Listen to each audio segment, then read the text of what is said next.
Hi, I'm Kate Fairley, and this is my paper, Land Rights and Economic Development, Evidence from the First Nations Land Management Act. In Canada, the Indian Act is a piece of legislation that governs land management, resource extraction, and many other things on reserves for First Nations communities. So under the Indian Act, there is very little security of tenure, and property rights are very difficult to enforce. But in 1999, a set of First Nations suggested the First Nations Land Management Act be implemented, which allows individual First Nations to opt out of the Indian Act provisions and create their own land code, which will supersede those land management provisions. So they can develop their own system, which ultimately allows customary rights to be enforceable in court, and it allows nations to take out mortgages using reserve land as collateral. This act was also amended in 2018 to make that opt-in process much easier. So in this paper, I address how the First Nations Land Management Act has affected economic development on First Nations reserves in Canada.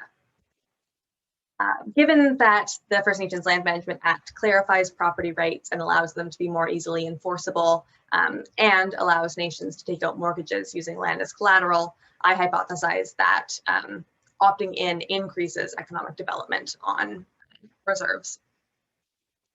So I address this question using two strategies. I start with a difference in differences with variation in treatment timing. Because it's an opt-in process, not all nations opt in at the same time. And in this approach, I compare the treated to the not yet treated nations, because there's likely something substantively different between the nations that never opt in versus the ones that opt in at all. So I regress the logarithm of mean nighttime light on reserve and nation fixed effects, time fixed effects, and a dummy indicating if the reserve is operational under the Act. And I use mean nighttime light as my outcome variable because there's very little other data available on economic development. And there's a large literature indicating that nighttime light is a good proxy for economic development. I also use an event study approach, so I can look at the differential impacts based on time after opting in. So I use individual dummy variables for each 3-month period after opt-in to look at how the effect changes with time after opt-in. So my data, I start with a list of land code ratification dates for each of the individual nations that has opted in, and then I have the 2 nighttime light time series, the VERS from 2014 to 2020, and DMSP from 92 to 2014. And then finally, I add the Landsat daytime satellite data, which lets me look at the land use to see if there are construction sites and houses and buildings being built on reserves. So that's the histogram of the opt-in dates. You can see that there are 35 nations that opt in during the DMSP nighttime light time series and 55 during the VERS time series. This motivates the use of the nighttime light data. So you can see this is the Chachkin First Nation in January 2007. So before opt-in, this whole lower half of the reserve is basically undeveloped. And there's darker gray, meaning less nighttime light emitted. And then after opt-in to the First Nations Land Management Act, this whole area has been developed into subdivisions, and the nighttime light emitted is much higher post opt-in.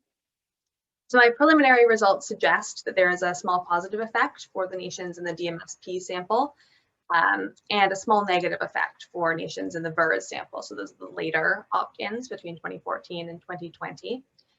But it's really important to note that these results don't indicate that the First Nations Land Management Act or self-governance in general has a negative effect on economic development, because I just don't know what drives the heterogeneity of my results, both across time and between individual nations. So to assess that, my next steps are first to add the Landsat daytime data so I can look at whether construction sites exist and how buildings are being developed on reserves. Then I'm going to investigate individual clauses in the land codes, because each nation will have a different piece of self-developed legislation that supersedes the Indian Act. So I'll look at the individual clauses and see how they relate to the negative or positive effects I'm estimating.